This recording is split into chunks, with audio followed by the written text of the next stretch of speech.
Africa siyabingelela nje singapha eMtshebheni i-shopping center yakhona ESS la kaPep besizothenga ifoni uthengela usisika ifoni ngepledge efaka uDokotela uMpanza ye 1000 rand ukuthi sizakathola ifoni akwazi ukuthi ezokwazi ukuthi axhumaneke nabantu abafisa ukuthi abaxhume bakwazi bamlekelele ngoba ucingo benganalo kwi-interview besikhuluma ngocingo beliboleka amakhelwane so-ke ngesiphuthi sikaDokotela uMpanza nansi ifoni seyithengile boy uhamba la hayi la ifoni ebangithengele yona la ngiphathele usisi lana ngiphathele mina usisi wasekhaya yes ungabonga Dokotela uMpanza lo yebo siyabonga kakhulu bamfana siyabonga kakhulu umsebenzi wakho mihle yabonakala akagcinanga na Dokotela uMpanza ngendaba yefoni uthena sekhaya uzofika azobheka ingane i-hospital therapy Dokotela uMpanza ngokwefrofession yakhe uzofika nakubona ekhaya azobheka ingane ukuthi ingasizakala kanjani mhlambe ezimeni zempilo ukuthi kwazi athole i-therapy nokuthi sangakwazi ukulekelela so-ke akagcinanga ukuthi anikeze ifoni kuphela uzofika la ngasekhaya siyabonga kanzakwethu siyabonga sicele kahle emakhaya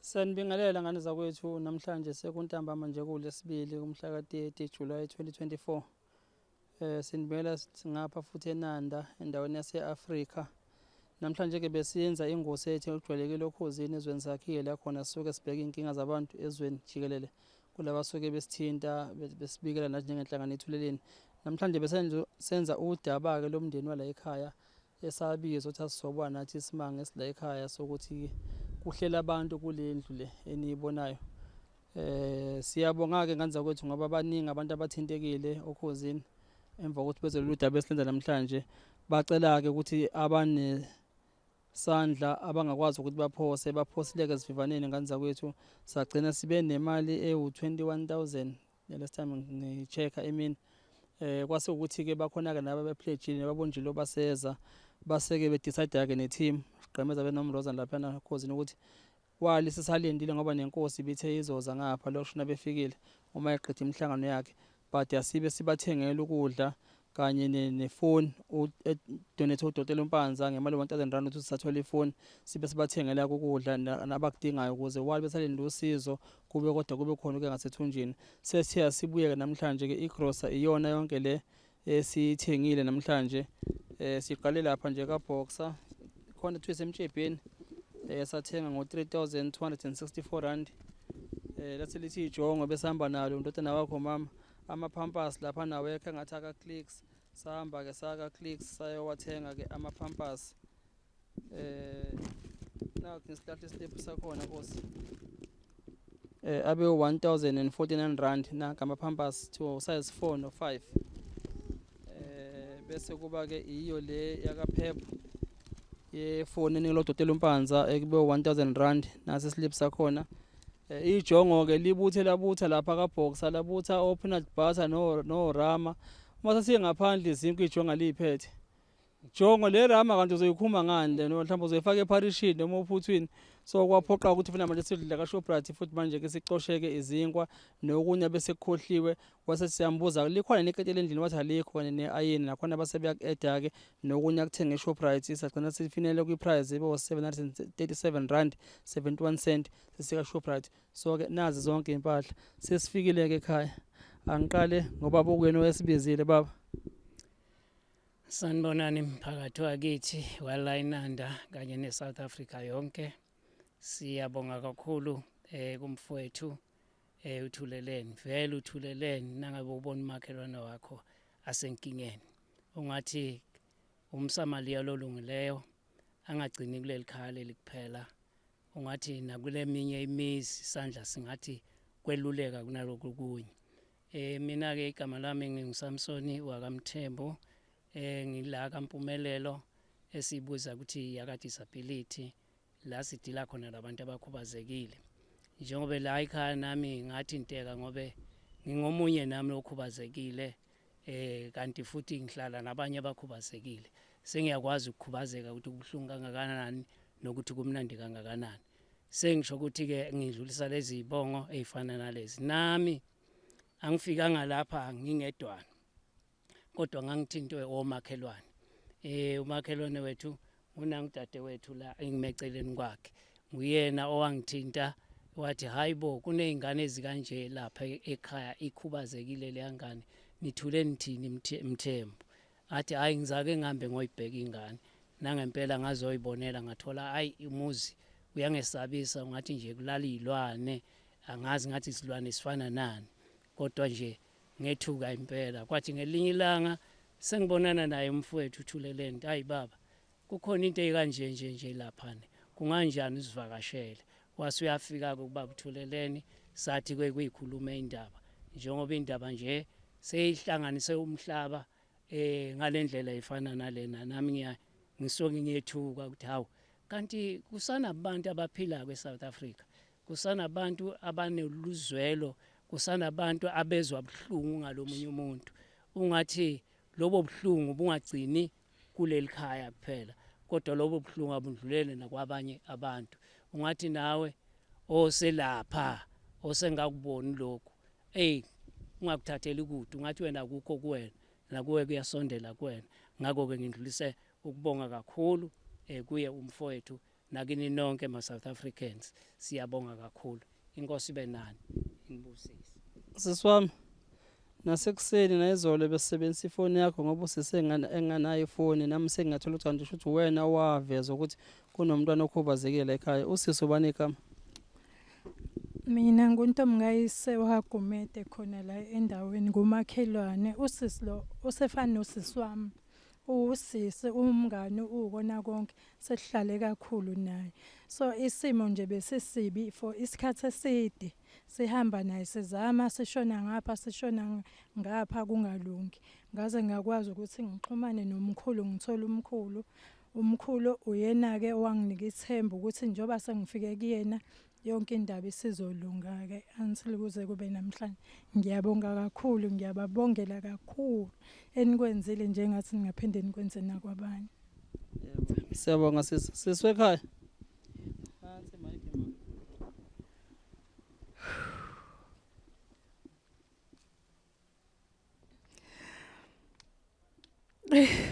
Ngiselama zokubonga.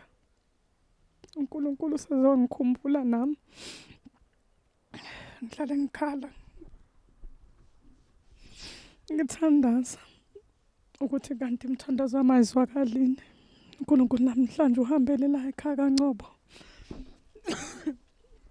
Namhlanje uNkulunkulu uyayisula zonke inyembezi zami. uNkulunkulu ungibonile ukukhala kwami. Kade ngangikhala ngithi what umuzwa la ekhaya uzohlala ube njena soba inhlekisa kuze ube nini. Wathi uNkulunkulu ngiyazi ukuthi ngizokusula nini inyembezi. Ngiyabonga bonke abangibonayo, ngiyabonga uNkulunkulu angibusisele bona namadlozi akithi la ekhona abaleleyo bangibhekele umuzwa la ekhaya. Ngiyabonga kakhulu, bengazi ukuthi ngizothola okungaka. Sengivele ngashaqeka, inhliziyo yami idlula ikhanda. Angazi ukuthi ngizokwenza njani, kuxega amadolo. Ngiyabonga abantu base-South Africa ukuthi imanizwa ngikhala kunina bese niyangiphendula. Ngiyabonga nonke. uNkulunkulu anibusise ngabanye bese uNkulunkulu angibusisele umkhulu wami engithema ngisukuma ngiyakuyena ngiyokhala ngomntanami. uNkulunkulu wasumkhulu esesukuma. Ngiyabonga baba. uNkulunkulu akuphe iminyaka uphile ubasukumele nabanye abantu abafana nami, ungabusubukeli phansi. Ngiyakubonga lokho, ngiyakuhlonipha kakhulu kunamhlanje. Ngiyakunika ukuthi uNkulunkulu akubusise nonke lenilana. Ngiyabonga. Bengazi ukuthi namhlanje ngizophatha awisiqubu esinjena, awisiqubu nami sengivukile, ngivukile angazi ngibe nefoni kodwa namhlanje bukani ngiphathani. Awuyibusiso ngiphatha ifoni enkulu namhlanje, enkulu. Ngizothi mangiyibuka nje ngiyibone ngiyayibona. Ngiyabonga Nkosi yami, ngiyabonga. uNkulunkulu anibusise nonke ngokuvuka nje nezihluphe ukuthi nize kulo muntu oyimina. Bafana bami, uNkulunkulu uyonibusisa aninike konke nikudingayo. Ngiyabonga. Sijabule lokho kokubona inyembezi enjabulo. Jongo, wena Jongo besihamba nawe Jongo. Ukuthi uthenga lapha ngithi hey thenga kahle Jongo. Ngoba ngibole ngathi ngakubuza kodwa jonga ukuthi intombo nayo yini siyadleba. Wathi ayikho jonga ngithi. Yabo. Ngiyambona lokho ukuthi nje ungabe ohlohlotha buwenza ibrayi lapho ngibona ukuthi konke isincamukazana lapha yabo. Kunjani ke jonga? Hayi kaphile kakhulu bhuti. Yeba sithanda ukubonga kakhulu, sithanda ukubonga ngempela kuhle kakhulu lokho enikwenzile kuthina. Sicela ningagcini kuthina nikwenze nakwabanye. Siyabonga ukuthi sithe isikhala nasukumela phezulu nasizwe. Siyabonga kakhulu ba. Akupheli ke la South Africa akupheli la njengoba ngisho nje ukuthi undaba ezitha amaqadi la ezweni samaqadi bazofika nethimba lakhe la ekhaya bezobheka isimo sendlu bese beyasho ukuthi bapledge ngana bangapledge ngakho kulesimo sala ekhaya. Kodwa ke khona ngiyazi khona beza nakho ukuthembisayo abazokwazi ukuthi kwenza umehluko la ekhaya. Kanye nobaba unjena uthe uzothumela ithimba lakhe lize ngapha. Kanye nalabo abasafisa ukuthi bakwazi ukuthi baphose sivivaneni nabangakwazi mhlawumbe ukuthi bona banganikela nangani bangasho nabethi ucingo sikhona kodwa kusizwe usenayo ifoni ezothi inamba yakhe nayo maseyibambile nje kahle bese sinikeza inamba sikwazi nokuthi sifake la einkundleni zezokuxhumana ningakwazi khona ukuthi nibathinte directly nikwazi ukuthi ninikele nenganinikela ngakho. Sibongeka nakomakhelwane abaqotho. Siswami yes abo sibonge kuwena ngoba osisi uyabona ukuthi kwabanye mhlawumbe ngenze ukuthi bese yinhlekisa yena mhlawumbe abantu benganawo amandla ngoba leli khaya kwazi ukuthi lingahlekhetha singakali nje ekhaya. Yabo njengoba ngithi ngicabanga nami ngisho sale nje kodwa ke South Africa siyayibonga sibonge kakhulu noKhozi FM ehlweni lethu iVBS lapha nivuka breakfast show lishayelwa udadewethu uMroza benemfoto esiqhameza noproducer usesihlengiwe behlangene kanye noSiphongo ngoba ukube ngempela ngabe akukho ukhozi ngabe asikho la ngoba bonke labantu abafake lomnikelo abafakile bangabalaleli bokhozi abalela abaqotha abagcina ngokulala kuphela mabe namandla bakwazi ukuthi bazwelane nomunye osuke ethintekile. Siyabonga nje kakhulu emsakazweni uKhozi FM nakubona bonke abathe balula isandla. uNkulunkulu anibusise. Siyabonga nisale kahle emakhaya.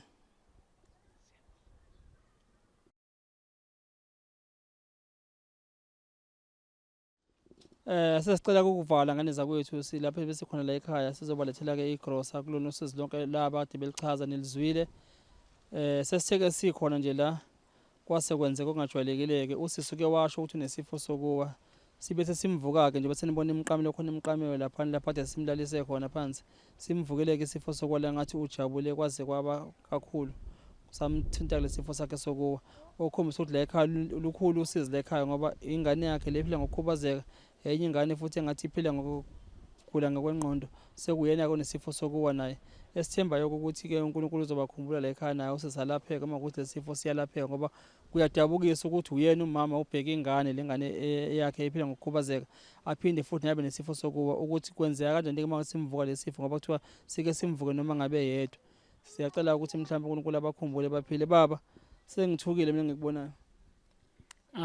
Baba asibonge ukuthi sesifike ekugcineni ukubona kuphetha lembenge lekade iyelukwa noma kuphetha leliqansi besileluka kodwa kungakapheli uhambo lusekhona la ekhaya uma sesibona kuvuka okunye lekade besingakakubheki ukugula kwamama kuyasho ukuthi ukukhubazeka kunengi la kuleli khaya.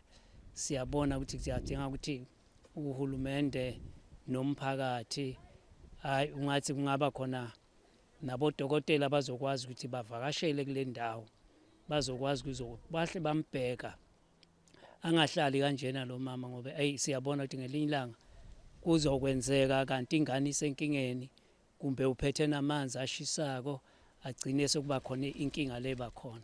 Siyadinga nje umphakathi ngathi ungabosondela iduzane kanye nabo bezempilo siyabadinga la ekhaya ukuthi baze bazobheka kanye nabomakhelwane kungabi ngilengane nje kuphela kade ila ngaphambili lengiyona leza yodwana la kodwa babe bakhona labanye bomakhelwane. Asibambisaneni umphakathi wakithi othembekile umphakathi omuhle umphakathi onenhliziyo lenhle. Singajabula kakhulu ukubona nikwenza nje ukufana nalokho. Ngakho ke siyabonga nakumfowethu nakubo bonke abaphethe imisebenzi walomsebenzi wokusishutha la kule ndawo. Siyathi izandla ziyaphakama zindlula izindlebe ungathi uNkulunkulu angabasindisa kuzo zonke indlela abahamba ngazo kuyo yonke imisebenzi abayenzako. Sicela ukuthi uNkulunkulu isandla sakhe sibe phezulu kwabo. Siyabonga kakhulu uthuleleni. Siyabonga baba, siyabonga ke enanda ke bathi ke iphethe yonke into la ngaphakathi, iphele yonke la ngoba la sikhona kuthiwa ise-Africa. Nomrozo ke wahleka naye wethuke ekuseni ethi umroza, ingane ilashwa kude kanje eKhongo. Yabo sithi hayi naye eKhongo inanda kona iKhongo enanda. Usethi hayi bo kombe ubesethu kuyibathi hayi ingane kude kanje eKhongo isuka South Africa iyolashwa kude kanje. Hayi inanda iphethe konke inanda.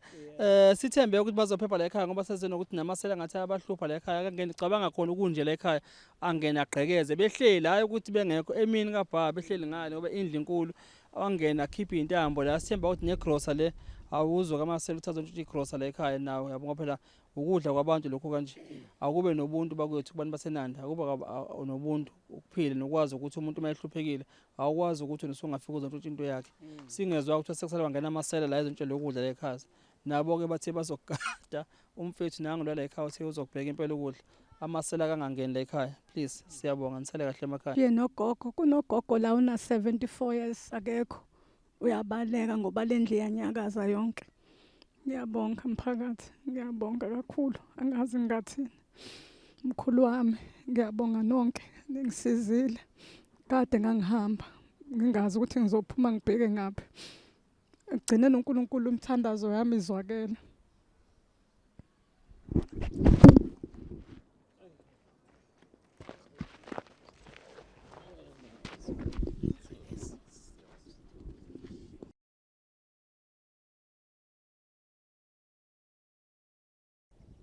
Siyabingelela emakhaya kwenhlangano ethweleni kuphi nokuplan khona nibela umduduzo ngamkhwanazi. Izolo ezweni zakhile besenza uhlelo lomndeni osihlele usizini ngapha endaweni yaseNanda. Sitheke sasiqhubeka ukhuzeni kanti inkosi yesizwe samaqadi ilalele yabisithuma ke ummeli wakhe ukuthi ucela ukuthi ngezwe lakho indaba ezithi angene okhuzini akhuluma ukuthi isizwe sakhe abantwana bakhe labo uzofika azobabheka ukuthi umonakalo ungakanani nokuthi kupha ngabasiza ngakho. Namhlanje kundaba ezithako sefikile nethunywa zakhe ahamba nazo uzobeke sechaza indaba ethi uboneni nokuthi mhlawumbe ukusuka la kuyaphambili ingabe kupha ngalekela ngakho indaba ezithi angibonge kwalenkosi ngibonge uthuleleni leli gama lithuleleni liwumbuzo mina ngithi wawuthuleleni hayi uthuleleni ngoba side isikhathi ngihlupheka ngalendlela engihlupheke ngayo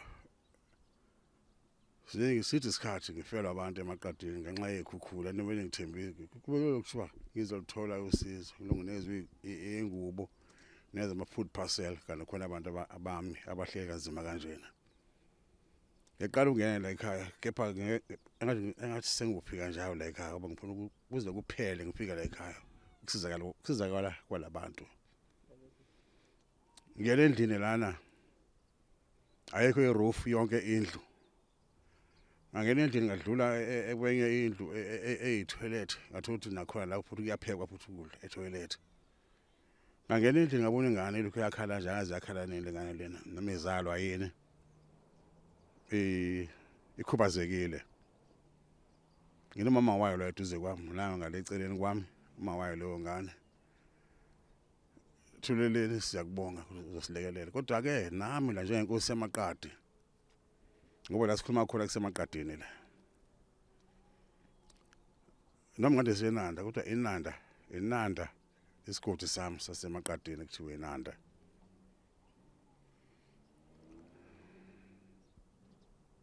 ngimisela ukulekelela kodwa kwami ukulekelela ukuthi ngakhe ngibakhelela abantwana ukubakhela kwami njengoba ngiphumela ngaphandle ngithi ngibuke indawo ukuthi ikhona indawo ngiyabona ngawufaka ugalagana lapha ngikuduze ngibakhele indlu engathatha 3 days besiphelile kodwa akunjalo ngikhuluma nomsakazo njena uKhozi FM keba ngikhuluma namaqadi onke jikelele ukuthi ngicela nilekelelane ikakhulukazi amaqadi aseduze kwala inanda akazowubona lo muzi ukuthi kuphilwa kanjani lo nani nibhekana ninodwa lapho lanhlezi khona ukuthi niphila ngendlela efanele na njengoba kukhona abantu abafaka isandla ngapha nangapha mhlawumbe almost South Africa yonke besiza labantu lo muzi lo ngizothi mina wena uthuleleni owala emaqadini eduze na awuduze kane noma nesaka lempuphu uzopha lo mndeni na noma lo ngasukhiphe nje uphile umndeni kanjalo ukuthi nawo udle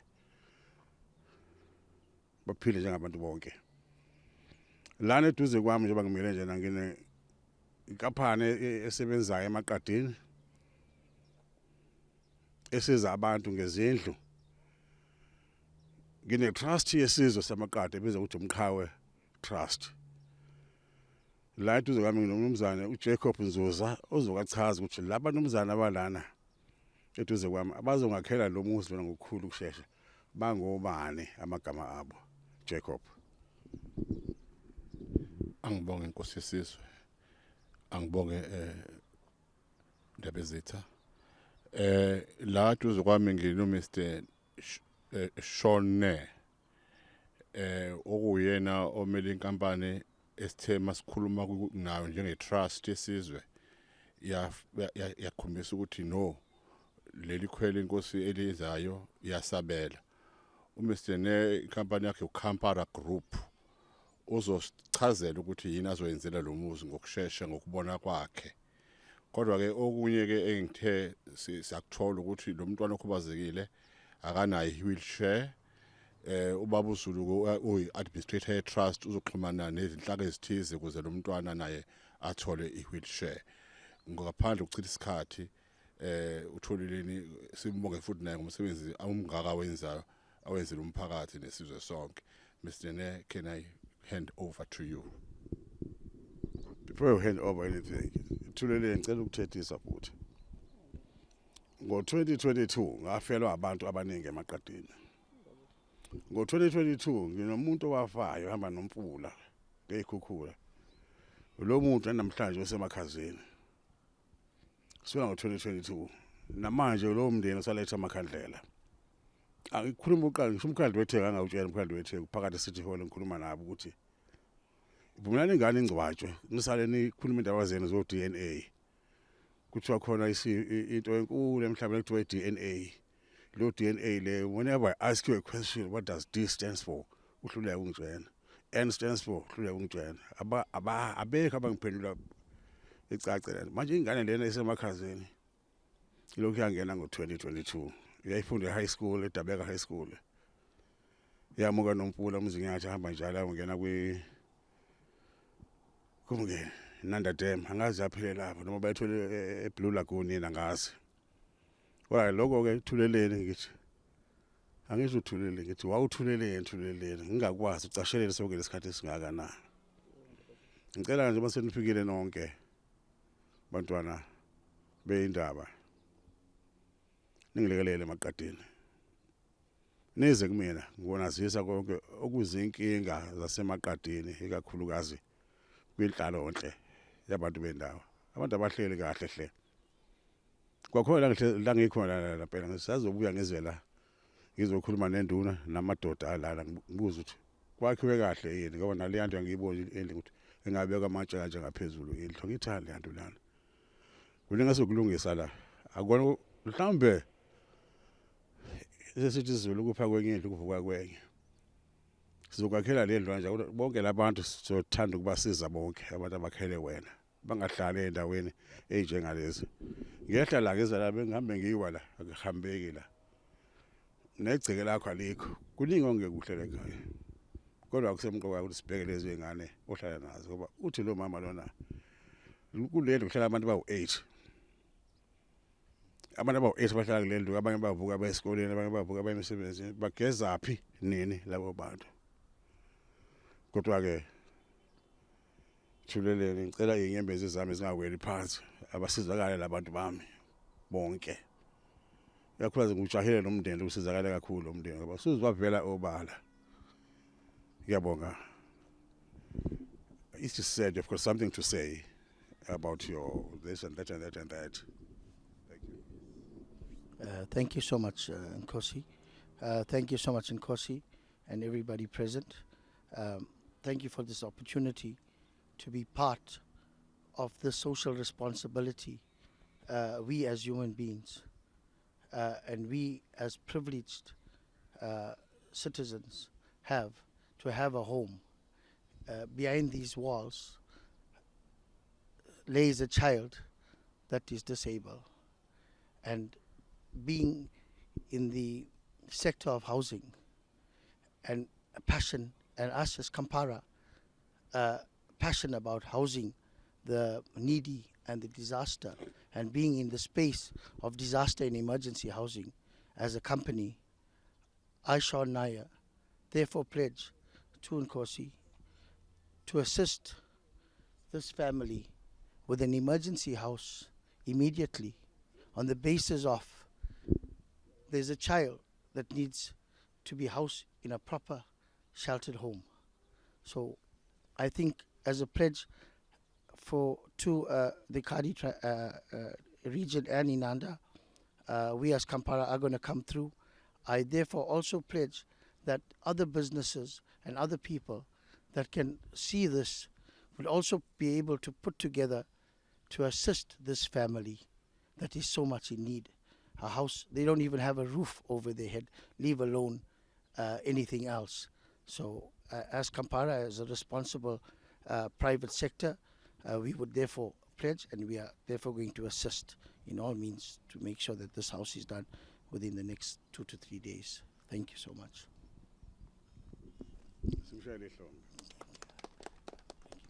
Sibonga Kampala. Sithemba sokubuka njalo Kampala naye imoto kaMpala ithi izokela la ekhaya. Izosebenza. Siyamthemba nathi.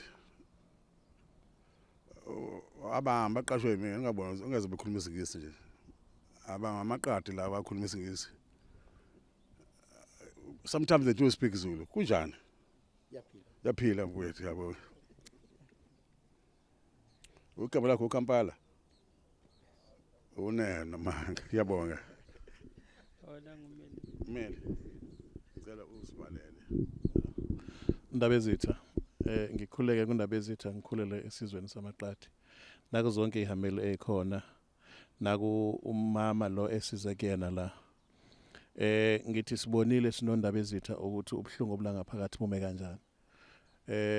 Okubhlungu nakho yonke into ukuthi lo muzi ufana nomuzi ongasekho ngoba indonga ziyawa zonke noma bathe uthinta ludonga uthola yawo kakhulukazi nje la kulelwe khona ingane munyakazi udonga la khona ngahlelwe noma yinini. Uma ngabuya umoya omkhulu la kungawa noma ngabe nini. Ingakho sithathe initiative yokuthi akwakhiwe istructure esizothatha 3 days. Kufuna kucace lokuthi le structure esizokwakhiwa la istructure sokuthi kwazi ukuthi lo mndeni ungene kusona uhlale kusona ngesikhathi kusana inhlelo zokuthi lo muzi wakhiwa kanjani. Sisho ukuthi nabafikayo abazonikela benza yonke into abaqhubeke bakwenze kwakhiwe umuzi kodwa istructure soba khona kuba istructure sokuthi lezi indonga zingagcini ziwa ziwela phezulu kwalabantwana ngoba ukube mhlambe kunendawo besingabamuvela kuyona bengamuvela kuyona kodwa ngenxa ukuthi ayikho indawo kuzokwakhiwa le ndlu abazongena kuyona balale kuyona eyazi ukuthi akuzobalula ukuthi iwe ngesikhathi kusalungiswa umuzi ngendlela ephelele. Ngithi angicacise lokho. Siyabonga.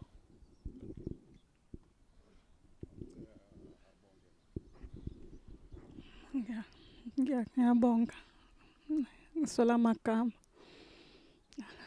Emva kwesikhathi eside ngizama mphuma kunetha ngishiya ingane ngishiye nogogo kunogogo la una 74 years akekho uyabaleka ngoba lendlu yanyakaza yonke.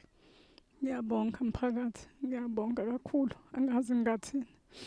Mkhulu wami ngiyabonga nonke ningisizile kade ngangihamba ngingazi ukuthi ngizophuma ngibheke ngaphi.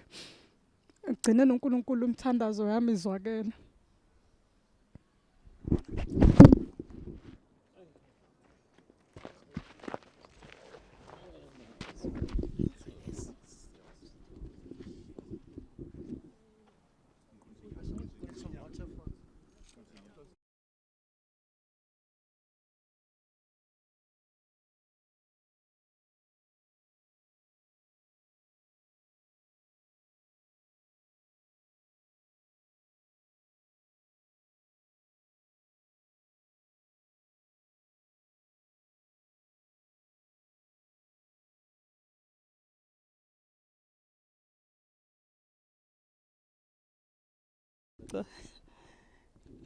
Sesiyabonga kundaba ezitha nethimba lonke lifikile namhlanje la lazobona isimo lokho esikubonayo neze lokwenzakalile umama mangabe ethola ukujabula ayamvuka lamafitha akhe okudabukisa ukuthi uyena oyiguardian yengane yakhe le vele nayo iphila ngokukhubazeka. What if she fall in top of the child because they only sit on it alone with the child? Isimo esinzima. Ndaba ezithe ngizwe nesikhalo sakho se-DNA test sizozama naso ukuthi sike sisiphushe lapho ekhuzini makuthi ingane yakangcwatshana namhlanje ukuthi baphendule abaka-DNA test ukuthi kwenzakalani.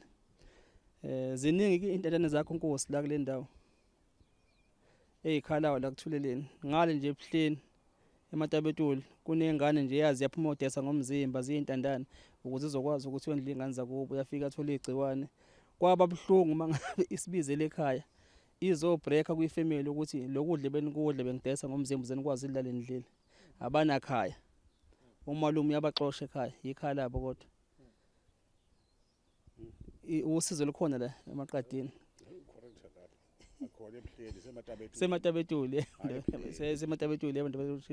sematabetulu abantu baningi nje abasikhayelayo kodwa ke ngiyathemba ukuthi inkosi ne-team yayo yonke sizoyibheka izinto enjengale nami ngiyibopheze njengothuleni ukuthi sizosona eduze kwenkosi sikwazi ukuthi izinto enjengalezi sikwazi ukuthi sisukume silekelele ndaba ezethu.